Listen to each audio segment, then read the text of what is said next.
সন্তানগুলিকে সকল ইমানদারকে নামাজি বানানোর জন্য দায়িত্ব আল্লাহ দিয়েছেন। ওয়ালিল্লাহি আকিবাতুল উমুর, সরকারকে আমি দায়িত্ব দিলাম।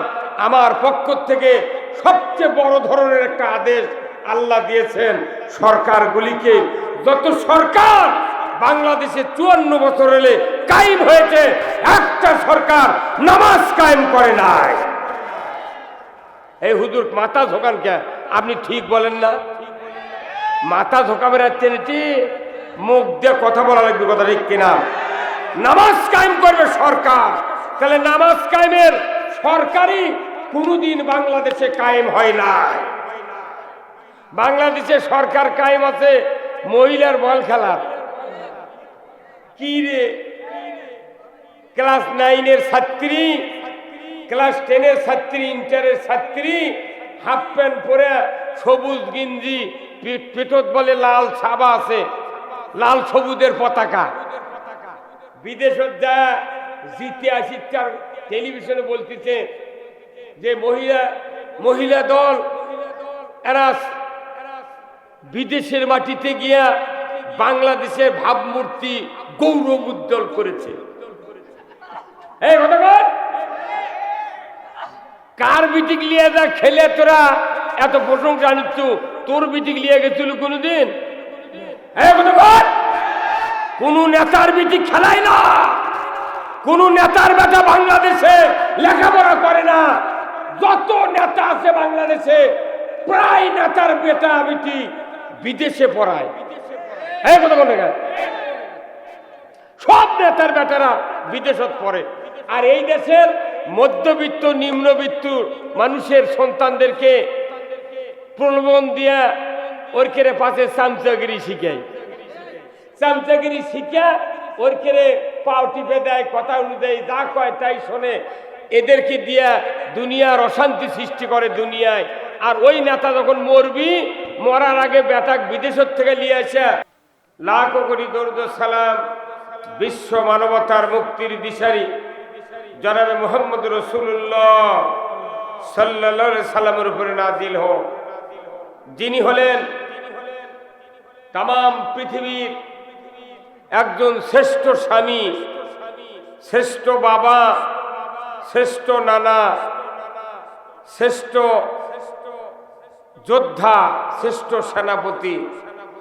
তিনি হলেন এমন একটা মসজিদের ইমাম যে মসজিদে 1 রাকাত নামাজ পড়লে কিয়ামত পর্যন্ত 50,000 রাকাতের সওয়াব।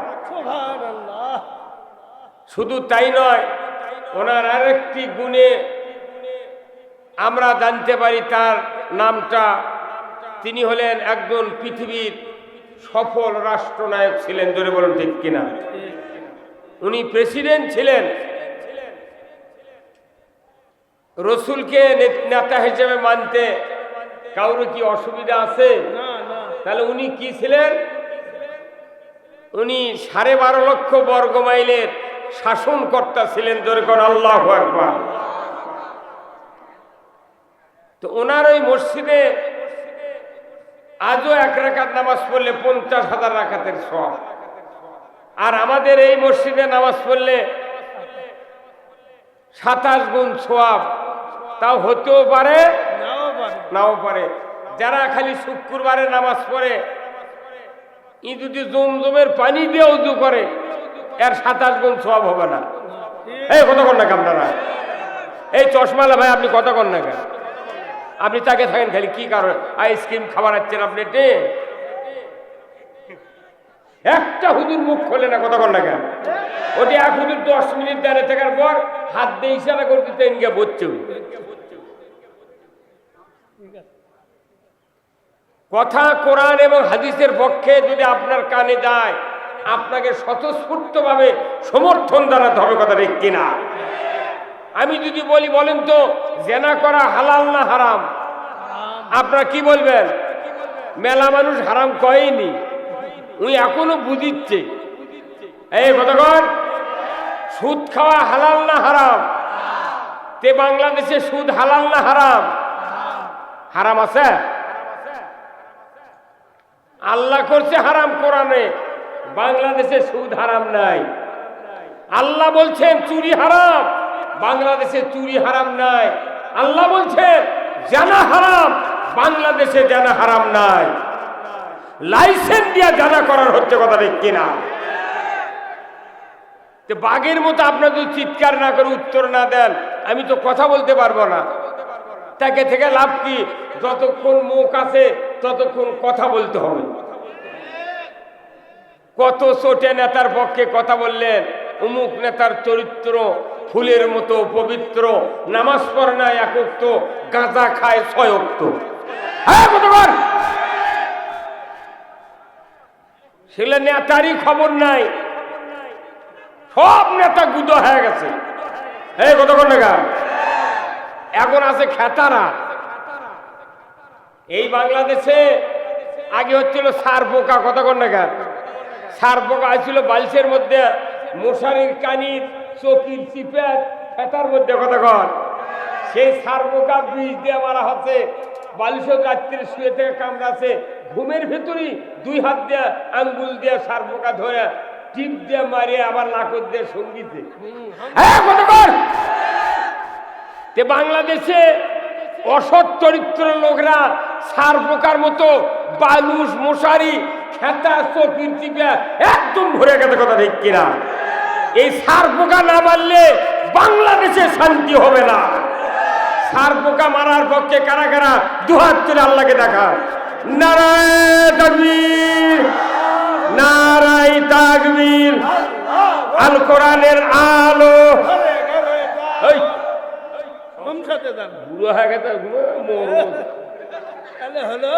ঘর লিখছে, ঘর দিলে বুড়া বাপ মরিছে, দাদা মরিছে, নানা মরিছে, ই আবার লাঠি করে মারে ছুঁয়ে যাবি।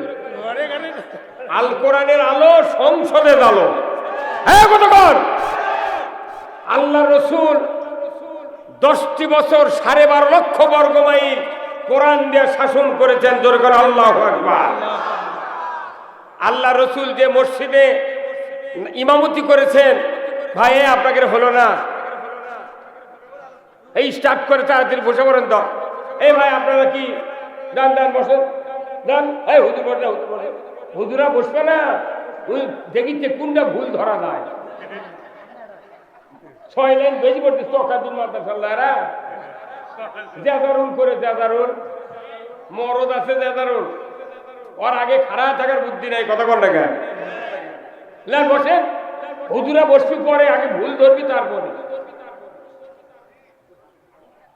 কি কথা কি? হ্যাঁ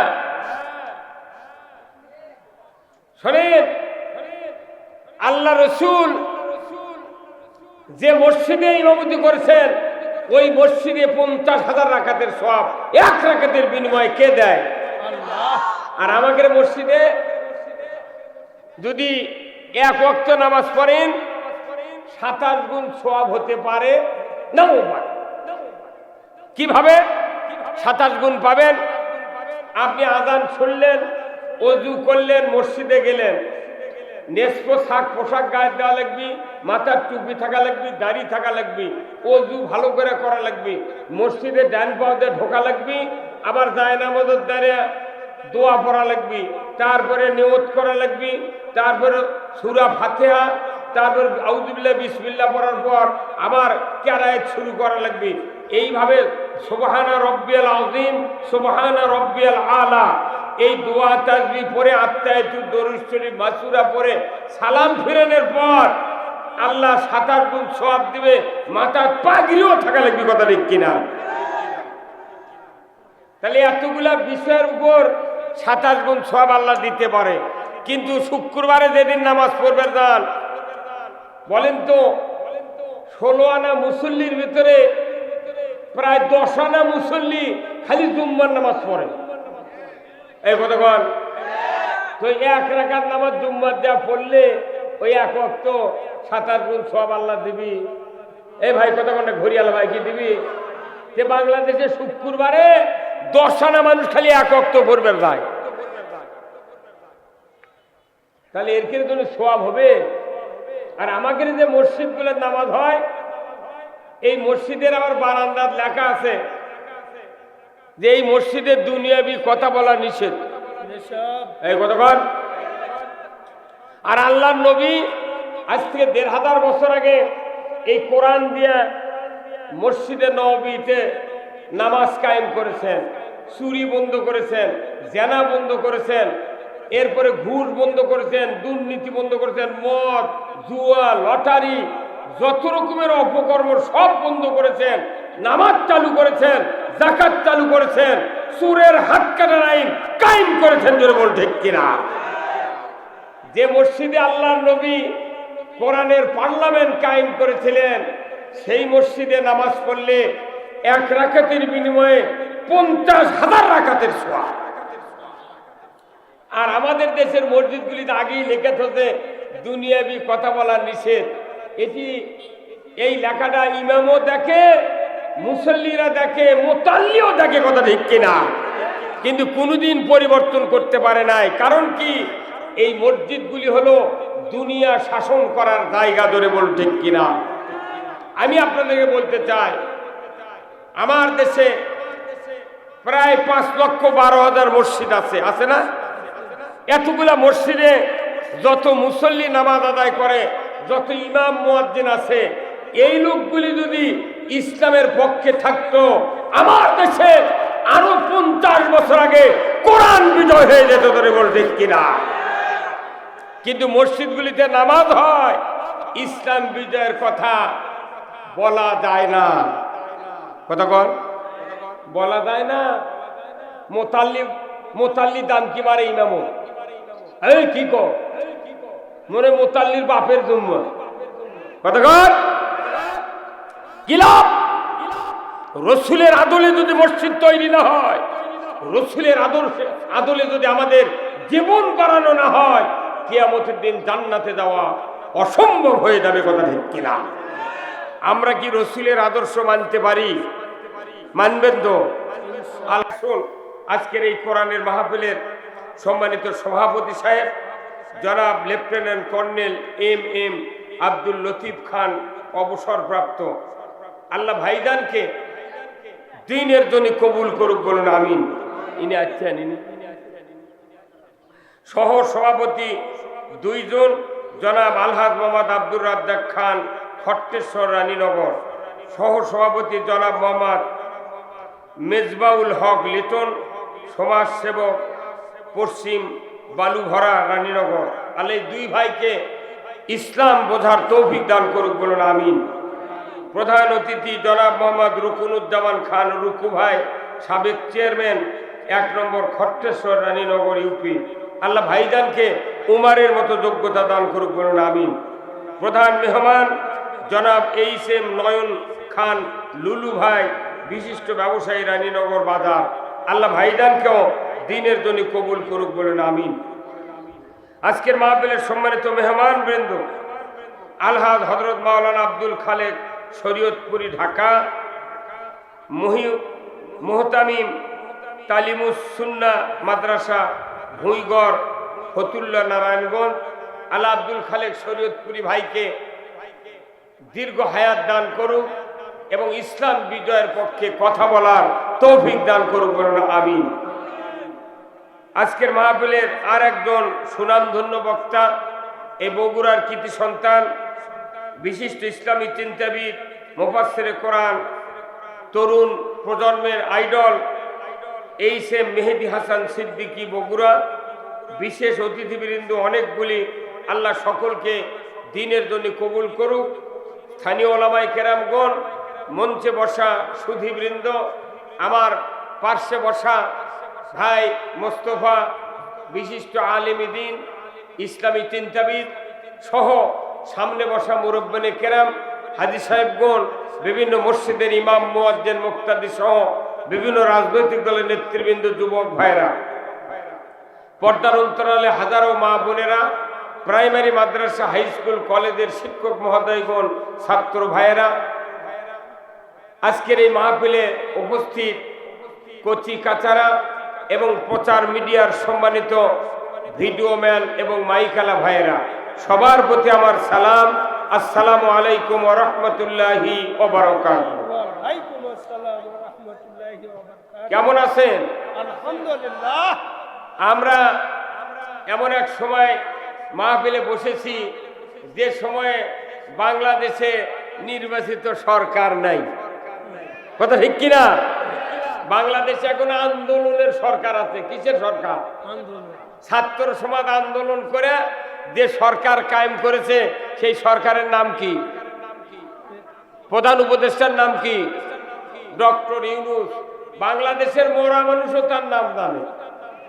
সারা পৃথিবীতে এত বড় পরিচিত লোক সেই ব্যক্তি আমাদের বাংলাদেশের প্রধান উপদেষ্টা। আলহামদুলিল্লাহ। আমি বলতে চাই যে আমার দেশে প্রায় শতকরা 87 জন ইমানদার। আলহামদুলিল্লাহ। শতকরা কতজন? 87 জন ইমানদার। বলুন তো, এই ইমানদারের দেশে নামাজি বেশি না বেনামাজি বেশি? কতক্ষণ? এই যে 54 বছর ধরে বক্তৃতা হলো, 5,12,000 মসজিদের ইমামতি চললো, 90,000 মাদ্রাসার ইমামতি চললো, 20,000 পীরের তরিকা চললো, 1 লক্ষ বক্তার বক্তৃতা চললো, 2 কোটি 4 লাখ তবলিগের লোক চললো, 1 লাখ বক্তার 15 কোটি শ্রোতা চললো, তারপরে হাজি আছে 25,11,974 জন, এত মসজিদের ইমাম মুয়াজ্জিন, 8,20,000 মাদ্রাসার শিক্ষক শিক্ষিকা, তারপরে আপনারা কাগজ কলমে যোগ করা নাই, কিচ্ছু নাই, হঠাৎ করে কইলেন বেনামাজি বেশি। তার মানে বেনামাজি বেশি আপনার বাড়ির থেকে চিন্তা করছেন যে আমাকে বাড়ির 10 জন মানুষ, তার 2 জন নামাজ পড়ে আর 8 জনই পড়ে না। হ্যাঁ, কত টাকা? তাহলে আপনার বাড়ির হিসাব দিয়ে বাংলাদেশের রেজাল্ট কি? কথা ঠিক কিনা? তাহলে এইভাবে যারা আমরা মুরব্বী হয়ে যাচ্ছি, অনেকের বাড়িতে 12 থেকে 22 বছর পর্যন্ত যুবক আছে, ছেলে মেয়ে আছে, তারা কি সবাই 5 ওয়াক্ত নামাজ পড়ে? এখন পড়ে না। তাহলে এই সন্তানরা যখন বেনামাজি, তখন পিতা মাতারা লস খাচ্ছি। আমরা লসে আছি। এই লসের থেকে লাভ করা দরকার আছে না নাই? তাহলে এই লাভের বক্তৃতা কোরআনে আছে না নাই? তাহলে এই লাভের বক্তৃতা আমি করবো, আপনি কি শুনতে রাজি আছেন? তাহলে শোনেন আমার ভাইরা, বাংলাদেশের সমস্যা হলো কালেমা পড়বি, অর্থ বুঝবি, কিন্তু কাজ করবে না। বাংলাদেশে নামাজির তুলনায় বেনামাজি অনেক বেশি। এত বক্তৃতা করে লাভ কি? কিন্তু আইন আছে, নামাজ কায়েমের আইন আছে। সে আইন যদি কায়েম না হয়, জিবরাইলও যদি বাংলাদেশে বক্তৃতা দেয়, তাও নামাজি হবে না। তাহলে নামাজি বানানোর আইন আছে কোরআনে, আছে না নাই? সে আইনটার কথা আমি বলবো। এত বক্তৃতা দেওয়া যাবে না। যত বক্তৃতা বাংলাদেশে হচ্ছে, এই বক্তৃতার কোনো অ্যাকশন নাই, কোনো রিয়াকশন ছাড়া অ্যাকশন নাই। আসুন আমরা সবাই মিলে আইনের বক্তৃতা শুনবো। বলুন তো, আইন কয় প্রকার? আইন কয় প্রকার? 2 প্রকার। কোন কয় প্রকার? 2 প্রকার। একটা আল্লাহর আইন আর একটা মানুষের আইন। তাহলে আইন কয় প্রকার হলো? তা আমরা যারা মানুষ হিসেবে দুনিয়া এসেছি, আমাদের সৃষ্টিকর্তা কে? আল্লাহ। তাহলে আমাদের যিনি বানাচ্ছেন তার যখন আইন মানবো, তখনই আমরা আল্লাহর বান্দা। কথা ঠিক কিনা? আইন না মানলে বান্দা হওয়া যায় না। আইন যদি মানতাম বাংলাদেশের মানুষ, তাহলে নামাজি অবশ্যই পারত, কিন্তু নামাজের আইন আমরা মানি না, যার কারণে বক্তৃতা দিয়া বাংলাদেশে কোনো কাজ হয় না। আমার ভাইয়েরা, এবার মাইক আলা করতে ভরেন দরকার, আস্তে আস্তে মাইক যাবে যাচ্ছে। বক্তা যখন ওঠে তখন ভলিউম দেয়, আস্তে আস্তে টিপে টিপে বন্ধ করে। কি হলো? আমার ভাইয়েরা,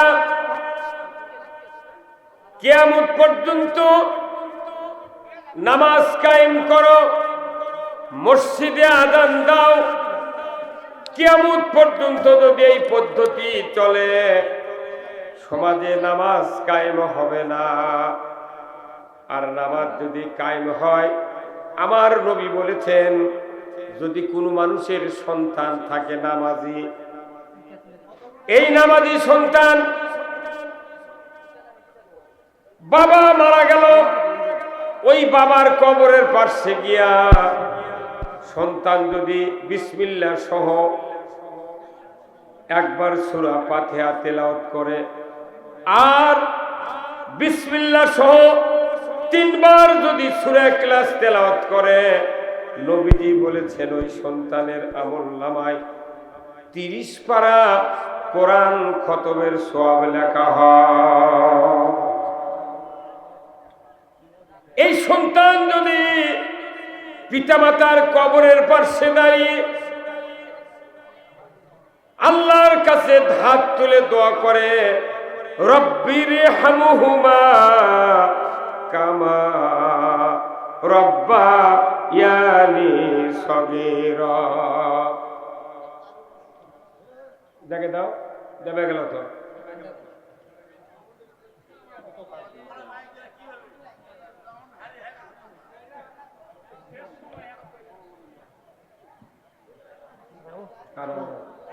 হ্যাঁ, বাস।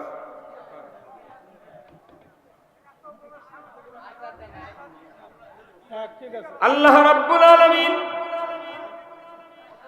তার নবীকে দিয়ে আমাদেরকে শোনায় দিচ্ছেন, দুনিয়ার কোন নামাজি সন্তান তার মা বাবার কবরের পাশে গিয়ে যদি একবার সূরা ফাতিহা 3 বার সূরা ইখলাস তেলাওয়াত করে আল্লাহর দরবারে দোয়া করে, আমার নবী বলেছেন ওই সন্তানের দোয়ার বরকতে পিতামাতার কবরের আযাব 40 দিনের জন্য আল্লাহ তাআলা মাফ করে দেয়। কয় দিনের জন্য? তাহলে নামাজি হওয়া লাগবে। তাহলে বাবা বাঁচে থাকতে সন্তানক নামাজি বানাতে হবে, কিন্তু বাপের বাপও পারবে না সন্তানক নামাজি বানাবে। বহু বহু মসজিদের ইমাম আছে বেনামাজির মাস্টার ওর বেটারা, কতক্ষণ মসজিদে মুয়াজ্জিনি করে 30 বছর ধরে, সারা গ্রামের মানুষ আজান শুনে কয় লর ভরে বুড়া মসজিদ যায়, আর মুয়াজ্জিনের একটা বেটা দুম্মাত যায়।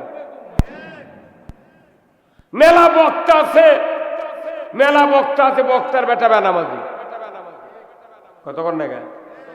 বহু ভরি ভরি বহু মাদ্রাসার হুজুর আছে, তারা মানুষের বেটা গিয়ে না মাদ্রাসা ভালো বানাচ্ছে, আর ওই হুজুরের বেটা শয়তান পকেটত লিয়ে ঘুরিচ্ছে, কতক্ষণ না গায়। এমনি করে আমরা কেউ সন্তানকে ভালো বানাতে পারছি না, কারণ দেশে ভালো হওয়ার, চরিত্র ঠিক হওয়ার আইন নাই, আইন নেই। আমার ভাইরা, বাবা তার সন্তানকে যতই বক্তৃতা দিক, সন্তান নামাজি হয় না। বাবা সংসার জীবনে যতই ছেলেকে সংসারের ব্যাপারে ব্যবস্থা করে দিক, করে খাওয়ার জন্য, দেখা যায় সন্তান ভালো হয় না। কিন্তু দুঃখের বিষয়, আমার আল্লাহ কোরআনে বলছেন, তোমাদের পরামর্শ দিয়ে সন্তানগুলি নামাজি হবে না। নামাজি হওয়ার পরামর্শ আমি আল্লাহ কোরআনে নাযিল করেছি। ওই পরামর্শ যদি পৃথিবীর জমিনে কায়েম করতে পারো, আমার আল্লাহ বলেছেন সমাজে নামাজ কায়েম হতে বাধ্য। আমার আল্লাহ বলেছেন সূরা আল হজ 41 নম্বর আয়াত, আল্লাযীনা ইম্মাক্কান্নাহুম ফিল আরদ আকামুস সালাতা ওয়া আতাউয যাকাতা ওয়া আমারু বিল মারুফ ওয়া নাহাউ আনিল মুনকার ওয়া লিল্লাহি আকিবাতুল উমুর। আমার আল্লাহ বলেছেন, ও মুসলমান, যদি তুমি কোনো ভূখণ্ডের প্রধানমন্ত্রী হও, রাষ্ট্রপতি হও, সরকার হও, প্রেসিডেন্ট হও, ক্ষমতায় যাও, তাহলে তোমরা 4টা দফা চালু করবে, 4টা আইন চালু করবে। 1 নাম্বার, নামাজ কায়েম করবে, যাকাত আদায় করবে, ন্যায়ের আদেশ করবে, অন্যায়ের বারণ করবে। এই চারটা আইন সমাজে যতক্ষণ কায়েম না হবে ততক্ষণ নামাজ কায়েম হবে না, যাকাত আদায় হবে না, ন্যায়ের আদেশ ন্যায় কায়েম হবে না, অন্যায় বারণ করার সুযোগ থাকবে না। কার কথা? আল্লাহর কথা। আমি নামাজের বক্তৃতা দিই, কিন্তু নামাজ যে আইন লাগবে সরকারের, এই আইনের কথা হুজুর রাখবার পারে না। আইনের কথা কলি কয় তাহলে ওরা রাজনীতি হলো। কত কয় না পারি এবারে মাই গেল কোনটি গেল, দেন ভলিউম দেন, কি ভলিউমই নাই তো।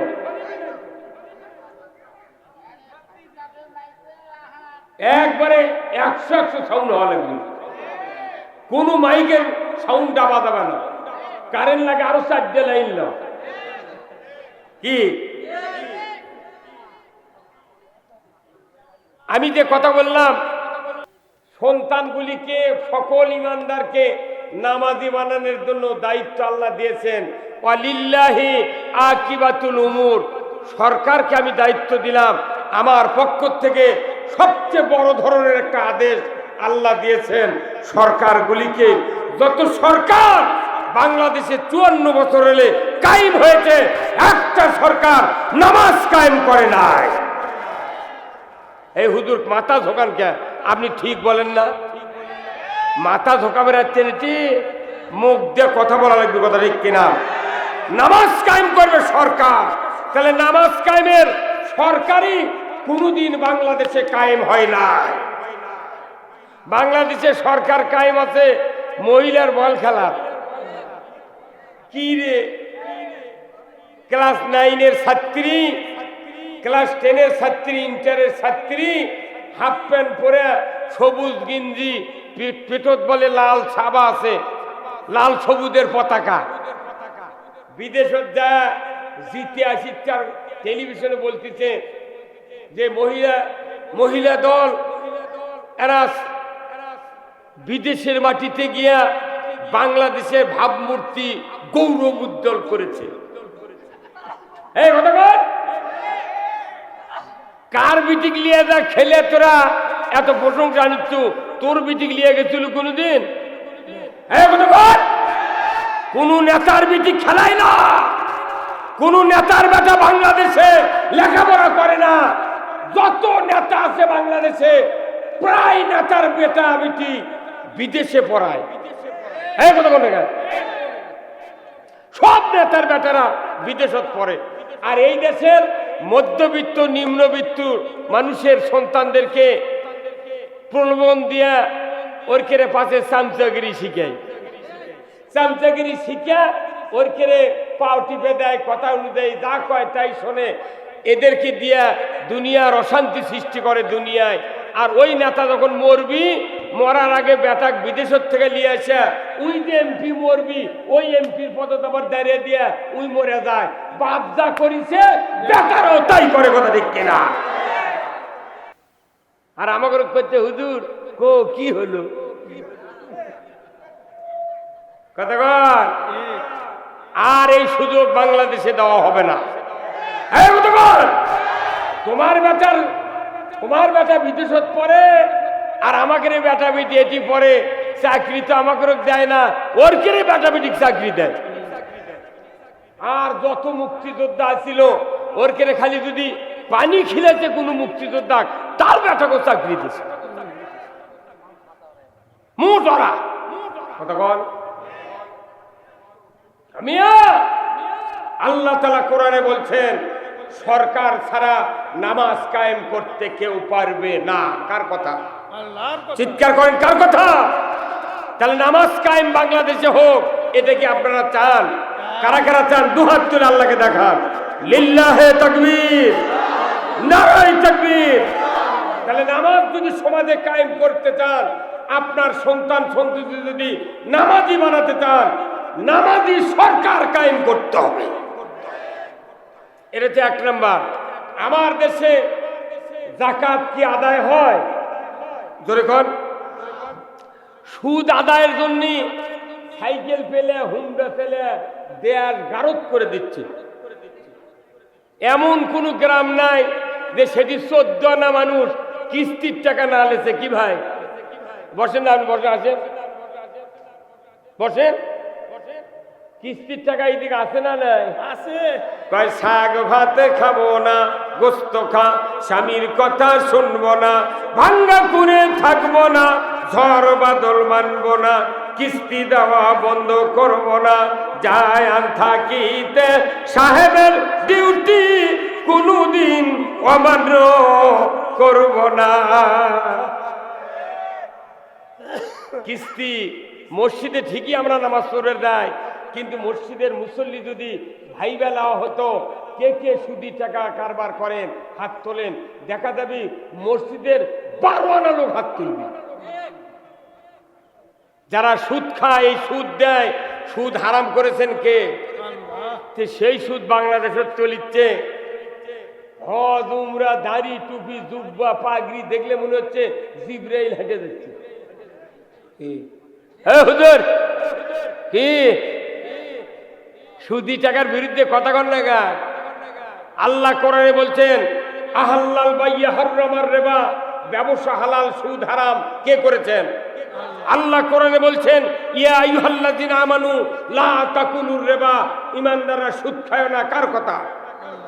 আচ্ছা বলুন তো ভাই, কেউ যদি ওযু করে 22 সারে ওযু থাকে, কথা ধরে কোয়া লাগবে। একটা মূর্খ মানুষ, একবারে মূর্খ মানুষ ওযু করছে, ওই মসজিদের ওযুখানাতে ওযু করে, ওখান থেকে ওযু করে এসে মসজিদে ঢুকতেছে। ঢোকার আগে বাংলাদেশে মসজিদে কি সব মানুষ জুতা বাহিরে রাখে? এই রাখে? কেন রাখে না?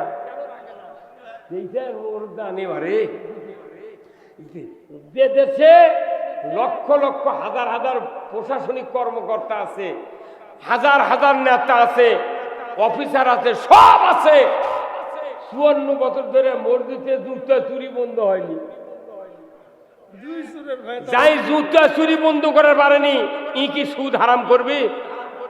বাংলাদেশের মুসল্লিরা মসজিদে যখন ঢোকে জুতা নিয়ে, ওই মসজিদের মধ্যে মুসল্লি ঢোকার আগে জুতা ঢুকায়, জুতাতে এইভাবে ধরে না, যদি কাদো থাকে জুতার তলার তাহলে জামাত ভরবি, সেই জন্য মুসল্লি করে কি এইভাবে জুতা ধরে। তার মানে কি মুসল্লি ঢোকেইনি, আগে জুতা ঢুকায়। বাংলাদেশের জুতা কি কি দামি জিনিস, কি কথা কন না? তাহলে এই জুতা আবার রাখিতে সামনে, সামনে জুতা রাখছে, রাখার পরে এই জুতার সামনে রাখিছে। অনেক মুসল্লি আছে তারা চোখ মুজা নামাজ পড়ে, পড়ে কি পড়ে না? এখন চোখ মুজা সেজদাত গেছে, আবার ওই সেজদাত থেকে উঠে আবার ওই চোখ মেলে দেখে জুতো আছে নাকি। বাংলাদেশে একটা মুসল্লি নামাজও পড়া লাগবে, জুতো পাহারা দেওয়া লাগবে। হ্যাঁ, কতক্ষণ না কাঁপবে? এই বাংলাদেশের সংসদে মসজিদে জুতা চুরি হয় কোনোদিন আলোচনা করেনি। হ্যাঁ, কতক্ষণ না আপনারা সংসদে কোনোদিন আলোচনা করছে জুতা চুরি, হুন্ডা চুরি, গরু চুরির কথা? কথা ওটিতে ওরা ওরা খালি মারামারি আর হুড়াহুড়ি, অন্য কোনো কাম নেই। আপনার নাম কি? এই যে আপনি আপনি দেরি করছেন,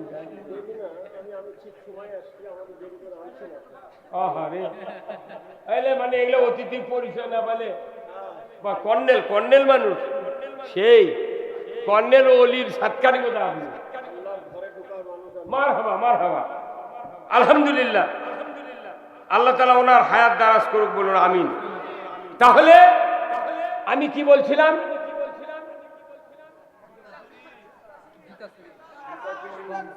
যে দেশে 87% ইমানদার, এতগুলা নেতা, এতগুলো পুলিশ, এত বিডিআর, আর্মি, এত ইমাম, এত বক্তা, এত পীর, এত তবলিগ, এত জামাত, এত ইসলামী দলের লোক, এত ইমানদার, সেই দেশের মসজিদে জুতা চুরি হয় কি? তাহলে এই জুতা চুরি যে দেশত বন্ধ হয়নি, এই দেশত জীবনে সুদ বন্ধ করতে পারবে না। ভাইরা আমার, দেশে যে সুদ চলছে, আপনাদের বিবেকের কাছে আমার প্রশ্ন, একজন অশিক্ষিত লোক, মূর্খ মানুষ মসজিদের অজুখানার থেকে অজু করে এসে মসজিদের তার জুতার নিরাপত্তা দেওয়ার জন্য কোমর ছাপড়িয়ে পায়ের কাছ থেকে জুতাটা হাতে নিয়েছে, নেওয়ার সময় পেছনের রাস্তা দিয়ে বাতাস বেরিয়ে গেছে। এই অশিক্ষিত লোক জীবনে কি ওই অবস্থায় মসজিদে ঢুকবে না, আবার উজু করতে যাবে? ওই আবার উজু করবে যাবি না? ওই শুনবি ভাই আমার বাতাস বাড়াতে উজু করা লাগবে, শুনবি? ওই মূর্খ লোক জানে যে কাম হতে শব্দ হয়নি, গন্ধ বাড়ায়নি, অতএব আমি যে কাম করছি অজু নাই। উনি আবার ঘুরে গেছে অজু জায়গা, যা যে লোকের কাছ থেকে উঠে আসছে ওই লোক বলছে ভাই তুমি না এক্ষুনি অজু করে গেলে, তোমার আবার ঘুরে আসার কারণ হচ্ছে সমস্যা। তাহলে একটা মূর্খ মানুষও জানে যে অজু করার পর বাই ছাড়লে অজু নষ্ট হয়ে যায়, থাকে না।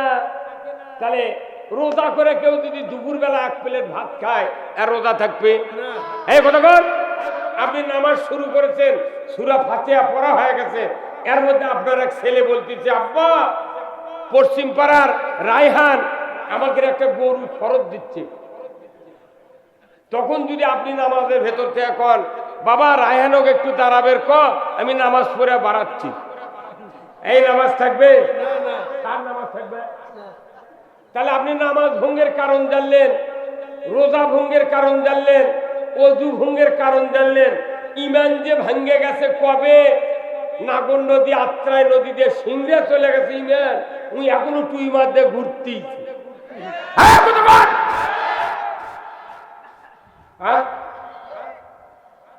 অজু চলে গেলে আপনি আবার অজু করেন, রোজার ঠিক মতো আদায়ের জন্য আপনি দুপুরে ভাত খান না, আপনি নামাজের ভেতর কথা বললে নামাজ থাকবে না, এটা বিশ্বাস করেন। কিন্তু সুদের অর্থ, সুদ নেওয়া দেওয়া করলে যে ইমান থাকে না, এটা বাংলাদেশের সরকারগুলি যদি না বুঝে জনগণ বুঝতে পারবে না। কি ভাই কথা বল? 5 মিনিট লাগবে সুদ বন্ধ হতে, কিন্তু এরা যদি নেতা করে কন কবি না সুদের অর্থনীতি না চালালে দেশ চলবে না। দেশ চলবে না, কে এতগুলি টাকা মারে খা, কোনটি গেল তোরা? কোনটি গেল? বাংলাদেশ বলে গরিব, কে এত টাকা পালু কোনটি? কত কর? বাংলাদেশে যদি প্রতি বছর 1000 কোটি টাকা যদি আদায় করা হয় যাকাত সরকারের মাধ্যমে, তাহলে 1 লক্ষ গরিব মানুষও 1 লক্ষ করে টাকা দেওয়া যাবে। 20 বছর যাকাত আদায় করলে বাংলাদেশে ভিক্ষা করার মতো লোক থাকবে না। অথচ টাকা মারা খাওয়ার জন্য খালি করছে গরিব মানুষ, দেশ চলে কি দিয়ে? কতক্ষণ দেশ চলে না কেন? কোটি কোটি টাকা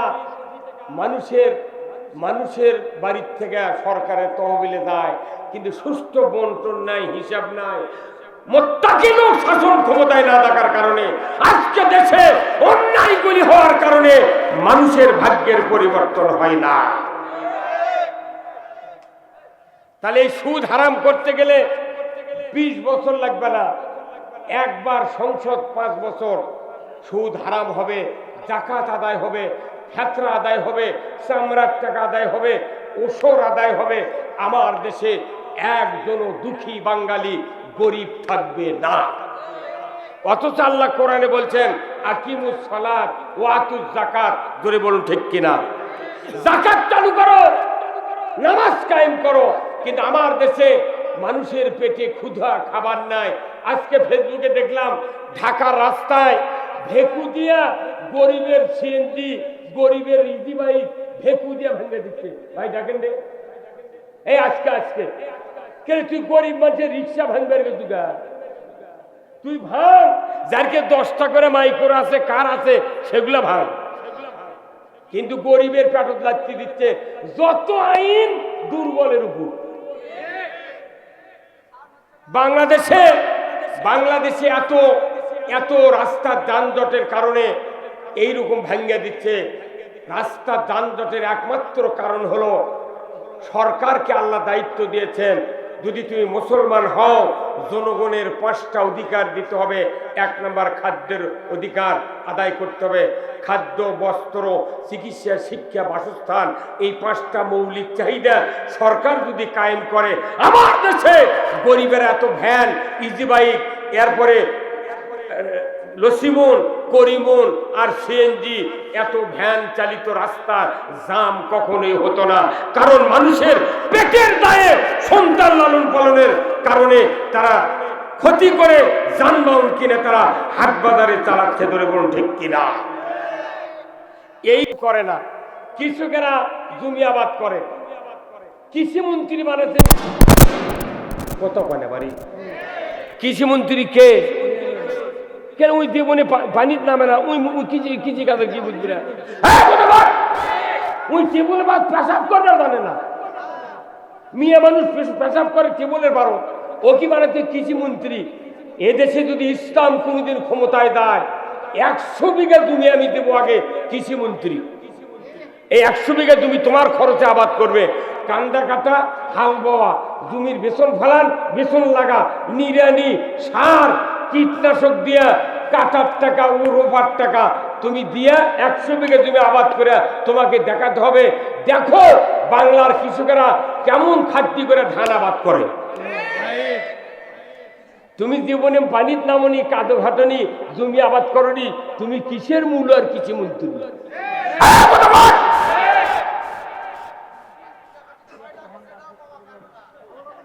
এই যে এমএস্টার টপ সিনজেন্টা কোম্পানির যে ঔষধ না দিলে জমির দানা হয় না কি ভাই? এমএস্টার টপ 1600 টাকা দাম 1 বোতল, এর আগে আরো বেশি আছিল। সরকার ইচ্ছা করলে 500 টাকা এই বোতল জনগণের কাছে দিতে পারে, বাদ বাকি টাকা ভর্তুকি দিতে পারে। ইউরিয়া সার খালেদা যখন প্রধানমন্ত্রী ছিল তখন 300 টাকা বস্তা ছিল, সেই ইউরিয়া বস্তা এখন 1360 টাকা। তুই জীবনে লাগা তুলি ইউরিয়া দিয়ে ধান। থানার উপজেলার দিকে কিছু অফিসার আছে, এরা ওই তালিকা করে 2.5 কেজি 3 কেজি করে ইউরিয়া দিয়ে সরকারক জানায় প্রচুর সার দিচ্ছি। যাই 10 বিঘা জমি আবাদ করছে তার কমে 30,000 টাকার সার কেনা লাগে। তুই ওই 2.5 কেজি নিয়ে কি করে মুগরি ঘরাত দিবি?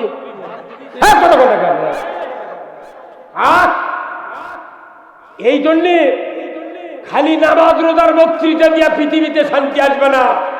আগে কৃষকের দেখতে হবে কারা কৃষি কাজ করে, এরাই হলো জাতির শ্রেষ্ঠ সন্তান।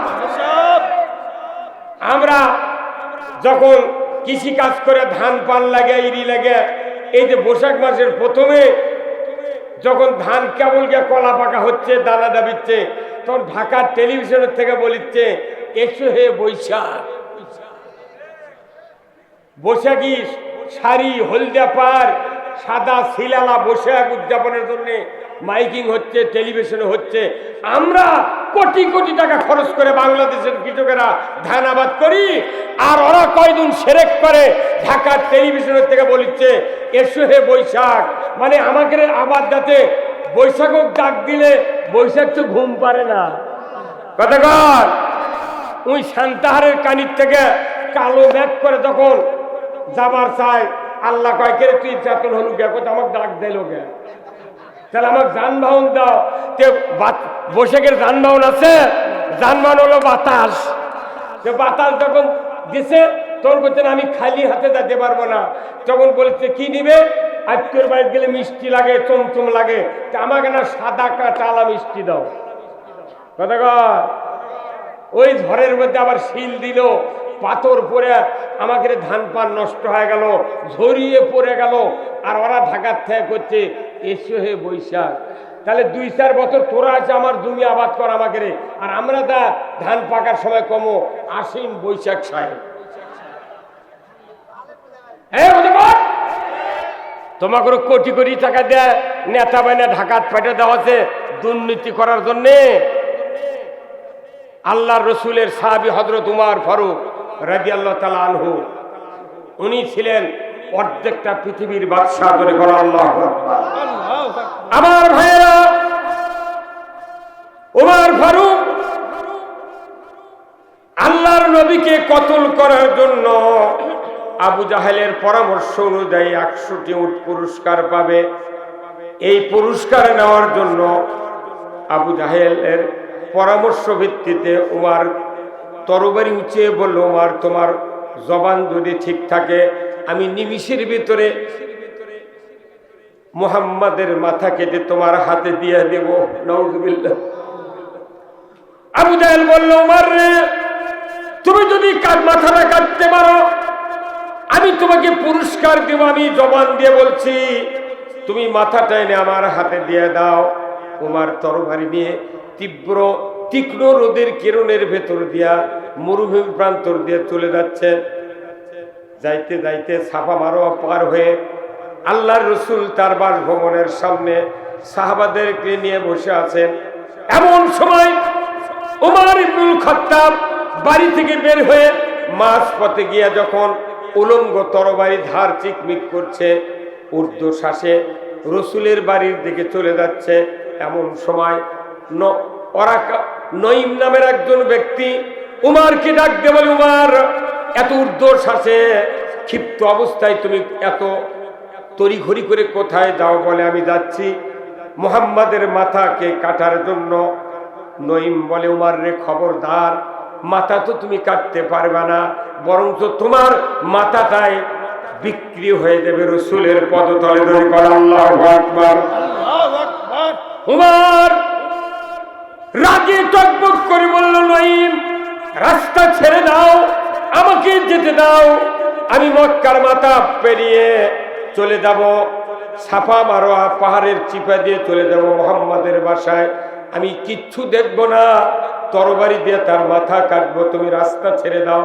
নঈম বলল, উমর, খবরদার, খবরদার, মাথা পরে কাটো, আগে আমার খবরটা শোনো। বলে, কি খবর?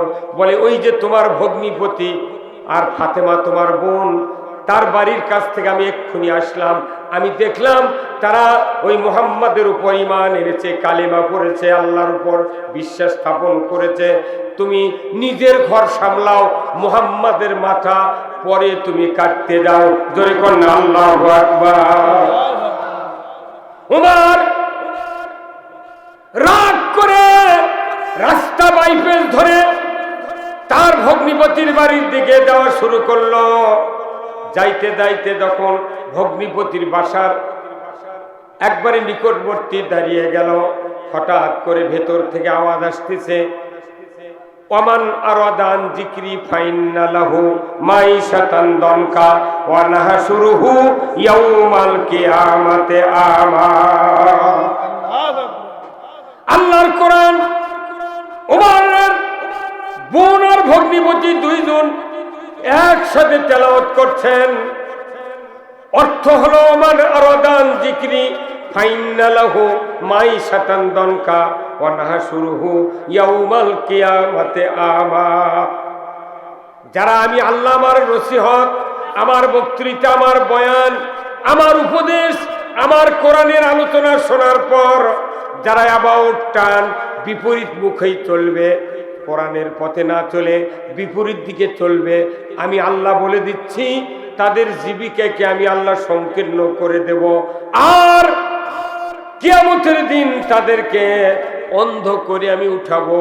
এই কথা আরবের লোক, মক্কার লোক উমর আরবির অর্থ বুঝতে পেরে এত রাগান্বিত হয়ে গেল, উনি তড়িঘড়ি করে বাড়ির ভেতরে প্রবেশ করে তরবারির উল্টা পিঠ দিয়া বোন আর ভগ্নিপতিকে মারপিট শুরু করে দিল। মারতে মারতে মারতে বোন বলে, ভাইজান কিসের জন্য মারো? বলে, বোন রে, আমার বিনে পারমিশনে তুমি কেন কালেমা পড়লে, মুহাম্মাদের কালেমা পড়লে কেন, আল্লাহর উপর ঈমান আনলে? বোন বলে, ভাইজান তুমি তো আমার ভাই, তোমার পারমিশন কেন নিতে হবে? আমাকে আল্লাহ সৃষ্টি করেছেন, আল্লাহর আমি আনুগত্য করব, আল্লাহর উপর ঈমান আনবো, এতে তোমার উপর কোনো পরামর্শ নেওয়ার দায়িত্ব আমার না। আজকে সমাজের অনেক নেতা আছে, যদি তারকে দলের লোক যদি ইসলামের কথা বলে তারা চাপ দেয়, এই তো কে কথা ইসলামের কথা খবর, এই কথা কর না কেন? ওই চাপের ভয়ে এখনো মানুষ ইসলামের কথা বলতে পারছে না, ভয় আছে। খালি না ভোটটা দে, তারপর মানুষ বুঝে দিবি। ভোটের ওটিতে আর কি বুঝাবে পারবি, খালি ফাটিয়ে দিবি এইবার। আমার ভাইরা, ওমর রাগে ক্ষিপ্ত হয়ে এত জ্বালা শুরু হয়ে গেল, এত মারপিট শুরু করতে লাগলো। বোন অস্থির হয়ে যাচ্ছে, ভাইজান মেরো না, ভাইজান মেরো না। হঠাৎ করে তরবারির আঘাত তার ভগ্নিপতির মাথায় লেগে গেল, ফিনকি দিয়ে রক্ত বেরিয়ে যাচ্ছে। এমন সময় ফাতেমা বোন ওমরকে জড়িয়ে ধরে বলল, ভাইজান তুমি আমাকে মেরে মেরে শহীদ করে দাও, খবরদার আমার স্বামীকে তুমি মেরো না। তোমার কি দয়া হয় না? এই যে মাথা ফেটে ফিনকি দিয়ে রক্ত বেরিয়ে যাচ্ছে, তোমার কি দয়া হয় না? উমার তখনই ভগ্নিপতির রক্তর দিকে নজর করার সাথে সাথে এমন একটা মায়া আল্লাহ তাআলা সৃষ্টি করে দিলেন, ওই রক্ত দেখা মাত্রই উমার দুর্বল হয়ে গেল। আল্লাহু আকবার। দুর্বল হওয়ার সাথে সাথে উমারের হাত থেকে তরবারি পড়ে গেল। উমার বলছে, বোন রে, ভুল করেছি রে বোন, আমি বুঝতে পারি নাই। তোমরা কি পড়ছিলে আমাকে দিয়ে দাও, সেই খণ্ডটি আমি তেলাওয়াত করব। বোন, আপন বোন বলছে, ভাইজান যদি তোমার হাতে খণ্ডটা দিই আমি অপরাধী হব, গুনাহগার হব, কারণ তুমি তো নাজাসাত, অপবিত্র, তুমি মুশরিক, তোমার হাতে খণ্ডটি দেওয়া যাবে না। তুমি গোসল করো, পবিত্র হও, তারপরে খণ্ডটি দেওয়া হবে। জোরে কন্যা মারহাবা। সেই ফুলেরই রৌশানীতে আরশ করছি রৌশান, সেই ফুলেরই রঙ লেগে আর ত্রিভুবন জালা। সাহারাতে ফুটল রে ফুল রঙিন গোলে লা লা, সাহারাতে ফুটল রে ফুল। জোরে কন্যা মারহাবা। চীনের রসিক ভুবর বুলবুল, সেই ফুলের ঠিকানায় কেউ বলে হযরত মুহাম্মদ, কেউ বা কামলি ওয়ালা। সাহারাতে ফুটল রে ফুল। জোরে কন্যা মারহাবা। কি ফুল মক্কাতে রসুল ফুটালেন, সেই ফুল যার নাকে গন্ধ লাগে সেই আল্লাহর রসুলের দেওয়ানা হয়ে যায়। যখন আল্লাহু আকবার। আজকে এখানে আমার মহব্বতে আপনারা আসেন নাই, আব্দুল খালেক শরীয়তপুরীর মহব্বতে আসেন নাই, এখানে মহব্বতে এসেছেন কোরআনের। জোরে বলুন ঠিক কিনা? এই কোরআনের মহব্বতে যারা এসেছেন, আল্লাহ আপনাদের তামাম জীবনের গুনাহ মাফ করে দেবে। জোরে বলুন আল্লাহু আকবার।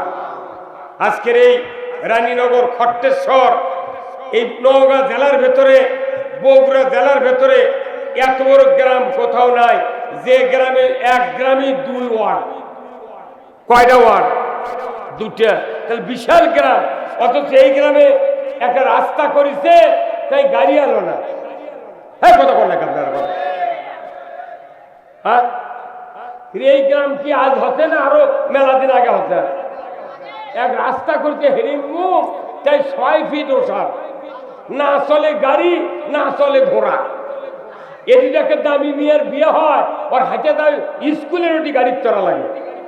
কথা কনে বাড়ি, কথা কনে গেল।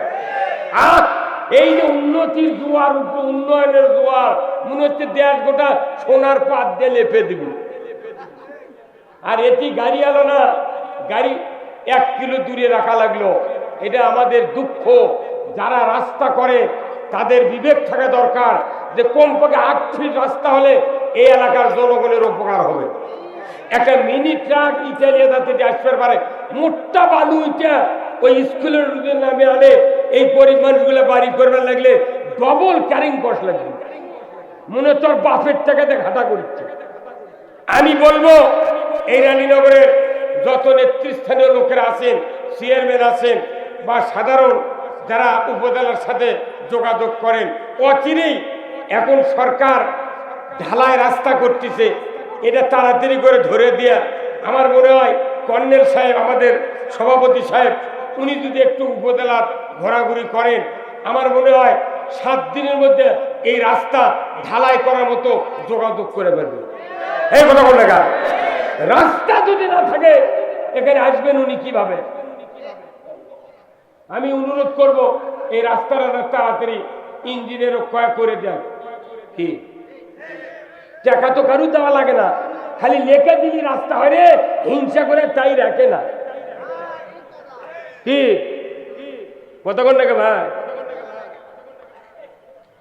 4 ইট পারে কয় উমুক নেতার সৌজন্যে 4 হাত করে কাম করবো কে? এদিকে কতখানি রাস্তা। এই রায়হান নামে একটা বক্তা, আপনাকে খট্টেশ্বর একটা কৃতি সন্তান মরহুম আফসার আলী সাহেবের ছেলে, এই পুরো বাংলাদেশ ঘুরে বেড়ায়। আল্লাহর কি কুদরত দেখেছেন? এমনি গল্প করার লাগলে কথা একটা করতে করতে 5 মিনিট লাগে, আটকে যায়। আর যখন বক্তৃতা দেয় মাইক ফাটে যায়। এটাই তো আল্লাহর কুদরত। কত শিক্ষিত লোক, কত জবান ভালোওয়ালা লোক বুদ্ধ হয়ে যাচ্ছে, কথা কর পারে না। আর রায়হান পুরা বাংলাদেশ, টেকনাফ থেকে তিতুলিয়া, সুন্দরবন থেকে পাথুরিয়া পর্যন্ত খালি ধাক্কা ফেলে দিচ্ছে। আমি এই গ্রামে অনেক দিন আগে আসছিলাম, ওই কালভার দিয়ে ঢুকছিলাম। ওই যে উপজেলার পূর্বে একটা কালভারের রাস্তা আসেনি তো, ওই গ্রামে, এই গ্রামে কোনো বিছনা বিক্রি হচ্ছিল আগে খুব। এখন কি বিছনার ব্যবসায়ীরা আছে? হ্যাঁ, মরদির ভাই। এইবার আমার ঘুরে গেছে চকাদিন জেজারুলের মাদ্রাসার কাজ দিয়ে।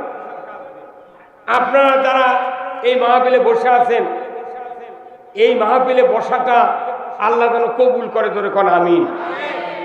আল্লাহ কবুল করবেন তখনই যখন আপনাদের নামাজ 5 ওয়াক্ত আদায় হবে। আল্লাহর কাছে সাহায্য চেতে হবে, আল্লাহ তুমি আমাকে দুনিয়ার শান্তি আখিরাতের মুক্তি দাও। কিন্তু তাই এই সাহায্য চাইতে গেলে 2টা জিনিস লাগবে, একটা লাগবে নামাজ আর একটা লাগবে ধৈর্য। বাংলাদেশে নামাজই নাই, বেনামাজি বেশি। 4টি কারণে মানুষ জাহান্নামে যাবে, সাকার নামক জাহান্নামে যাবে। কয়টি কারণ? 1 নম্বর হলো যারা নামাজ কায়েম করবে না, ওয়ালাম নাকু মিনাল মুসাল্লিন, যারা দুনিয়াতে নামাজি হবে না, মুসল্লি হবে না, তারা জাহান্নামে যাবে। কার কথা? আল্লাহ। 2 নম্বর হলো ওয়ালাম নাকু নুতিমুল মিসকিন, মিসকিনের ব্যাপারে যারা ভূক্ষেপ করবে না। বলুন তো যাকাত দেশে কি চালু আছে? হ্যাঁ, যাকাত চালু আছে? চালু নাই। চামড়ার টাকা গরিবের হক। কার হক? বাংলাদেশে আমার এই জীবনে আজ থেকে 25 বছর আগে কুরবানি দিছি 3700 টাকা দিয়ে একটা গাভী কিনে। তখন এক গাভীর চামড়া বেচেছি 2500 টাকা দিয়ে। আর এখন 1.5 লাখ টাকার গরুর চামড়া 300 টাকা। কত টাকা?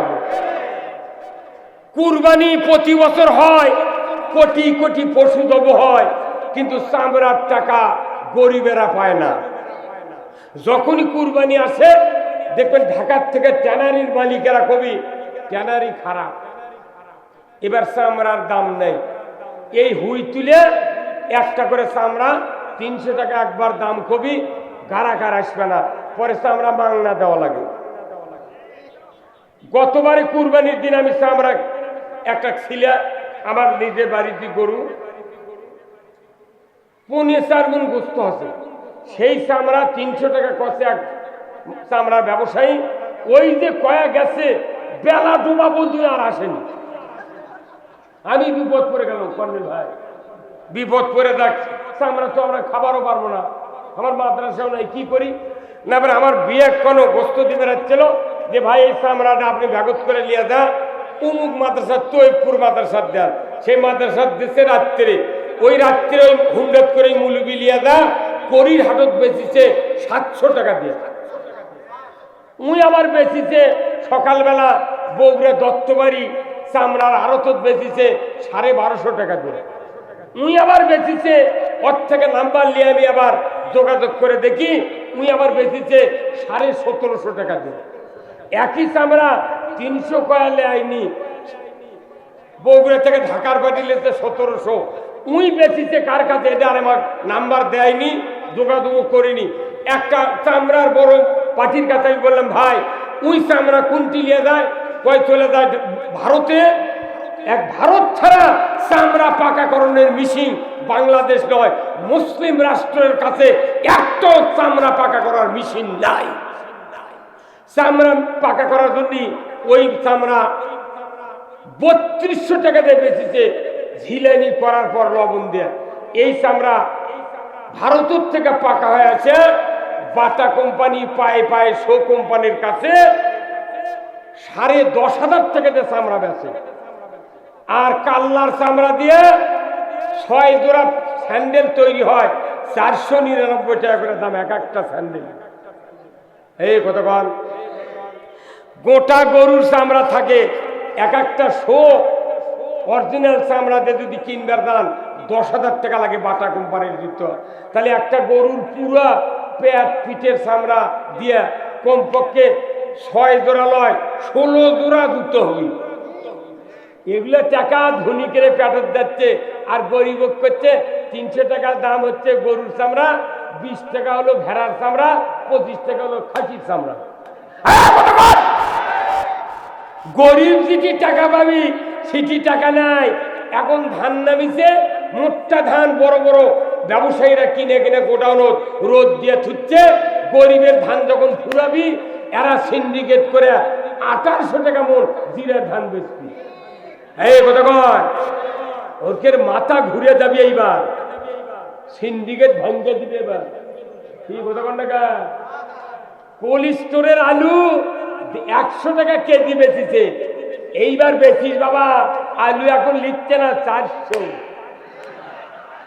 কতক্ষণ খালি আনা সময় দেন, সময় দেন। বাংলাদেশের গরিবেরা কৃষকেরা দেখেন এবার ধান 1400-1500, আমার ওখানে 1550 টাকা জিরার ধান। কৃষকের ধানের দাম পাবে, সারের দাম কমে যাবে। যদি কমান না হয় সরকারকে চাপ দেবো আমরা, সার কৃষকের বাড়ি বাড়ি দাম কমে পৌঁছে দাও। খালি না মাদ্রাসার বক্তৃতা দিলে মানুষ ভালো হবে না। সার, কীটনাশক, জাকাত, চামড়া, ওষুধ এইগুলি দিয়া মানুষকে ঘরে ঘরে শান্তি দিতে হবে। আর চুরি বন্ধের জন্য হাত কাটার আইন কায়েম করতে হবে। এই বাংলাদেশে চুরি বন্ধ হোক, হাত কাটার আইন চালু হোক। কারা কারা চান দুহাত তুলে আল্লাহকে দেখা। নারায়ে তাকবীর। চোরের হাত কাটার আইন এটি হাত তুললে কায়েম হবে। সংসদে 151 জন ইমানদার লোককে পাঠাতে হবে, তারা আইন পাস করবে চুরি বন্ধের হাত কাটার আইন। ওয়াসারিকু ওয়াসারিকাতু ফাক্তাওয়াইদেহুমা, চোর আর চুন্নি যদি ধরা পড়ে 5টা গ্যারান্টির পর হাত কেটে দাও। একটা চোরের হাত বাইতুল মুকাররমের উত্তর গেটে যদি কেটে দেওয়ার দৃশ্য ডিসেল লাইনে দেখানো হতো, গরু চুরি, হুন্ডা চুরি তো দূরের কথা, মসজিদে একজোড়া জুতা চুরি হতো না। এই কাম না করে থানার ওসি যখন দেশত চুরি হয় তখন ওই চৌকিদার এই গ্রামত পাঠে দিয়ে কয় আপনার বিট পাহারা দেন। তখন এই গ্রামে 10টা গ্রুপ করে 15 জন করে রাত 10টার থেকে 3:30 পর্যন্ত বিট দিচ্ছে, জাগো হে জাগো। কোরআন হাদিসের কোথাও নাই এই জাগো হে জাগো, কোথাও নাই। বরঞ্চ চোরের হাত কাটার আইন কায়েম হলে ছোট ছোট চোরেরা এর করে গেছে বড় চোর মানা করে দেয়, ভাই তোরা যখন চুরি করিস না, থানা তামাকের নাম আছে, তোরা চুরি করলে আমার ধরবি। এই কথা বল না, ওরাই মানা করবি খবরদার চুরি করবো না। তা না করে সারাদিন বাজারের দোকানদারি করে, রাত্রে আবার ওর বিট পাহারা দেওয়া লাগে। এই কথা বল না, 5 মিনিট লাগবে চুরি বন্ধ হওয়া। 4টা চোরের হাত যদি বাংলাদেশে কাটে 4 বছর চুরি হবে না। আর চুরির আইন কেন পাস করে না? যারাই আইন পাস করবে ওরাই তো বড় চোর, ওরাই বড় চোর।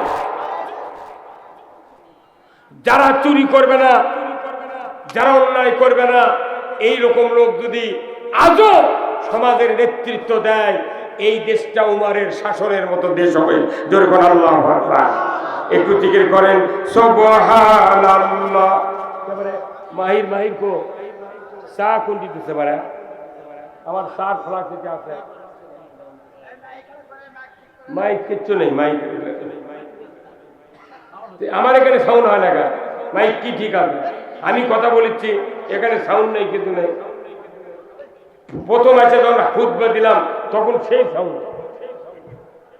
ভাই আপনারা কি বেজার হচ্ছেন নাকি আমার একটু চা খাওয়ালে ভাই বয়স হয়ে গেছে সেই 47 বছর হচ্ছে আমার বক্তৃতার বয়স আমি বক্তৃতা করছি আপনাকে আবু তাহের কারি ছিলেন না ভাই এই দক্ষিণ রাজাপুরে আসলতা মাদ্রাসাতে আমি তখন দাখিলি সাহারামের ছাত্র আমি সাহারাম থেকে বক্তৃতা করি তো ওই সময় ওনার বক্তৃতা আমি শুনছি আর লোহাসুরে নামে একটা গ্রাম আছে না লোহাসুরের আশরাফ মৌলানা ছিল ওনার মেয়ের বিয়ে ছিল চাকলমা ওনার সাথে আমি বক্তৃতা করছি সে অদ্যাবধি বক্তৃতা চলছে আপনাদের দোয়ায় আমি আপনাদেরকে গতানুগতিক বক্তৃতা দিতে পারি না আমি বক্তৃতা দিই সমাজ পরিবর্তনের জন্য ধরে বলো ঠিক কিনা আজকে বাংলাদেশে যদি রাজনৈতিক নেতারা যদি ঐক্যবদ্ধ হয়ে বাংলাদেশ ইসলাম কায়েম না করে এ দেশের মাটিতে কোন গজব যে আরম্ভ হবে দেখতে পাবেন আমরা মনে করি বাংলাদেশে যত রাজনৈতিক দল এখন বর্তমানে আছে সবাইকে মিলে ইসলাম এগোয় নিতে হবে কথা ঠিক কিনা ইসলাম যেমন ব্যবস্থা কে পাঠিয়েছেন ইসলাম নামক যেমন ব্যবস্থা আল্লাহ পাঠিয়ে দিয়েছেন মানুষের জন্য জোরে করে আল্লাহু আকবার